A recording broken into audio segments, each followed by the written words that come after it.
Hi guys, welcome to another painting video. This time we're going to do another negative space. I know that for the last, I think 3 videos that we made, we did do a negative space, but more different each and every time. So this time it's not going to be different.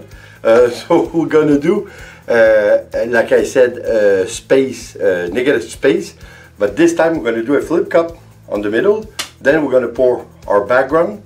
And we're gonna put again some acrylic. Then we're gonna do again, we're gonna use a balloon just to mix more the acrylic, the colors together. Then we'll see what happens. So let's go and try it, and let's come back at the end to talk about it. Let's go.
So guys, I think we can agree that it's very different. I'm not sure. Well, listen, I think that the way that we did mix our acrylic with the balloon, I think it's a nice way to go about it, because since we want to stay with our negative space as much as possible to have a centerpiece, we cannot move too much our canvas. So I think that for that matter, I think it's nice. Like you saw, I use a straw to blow some air on it. I think it gives a better finish to the painting. Of course, a lot of people use the machine to blow some air on it. I like even more using the straw because I have more control over the depth of air that I put on the canvas. So it's a question of taste. So anyway guys, I hope you like it. I hope you're gonna try it. This time, like always, I use a lot of acrylic, but this time I wanted to. I think that the background that we did, even if it's red, I think it's a soft painting. I think it's very nice, so I hope you're gonna agree. And like always guys, I hope you're gonna come back, and don't forget to follow us on Facebook and Instagram. And like always, please subscribe, leave a comment and share. It's always appreciated. See you on the next painting video. Take care guys. Ciao. Bon.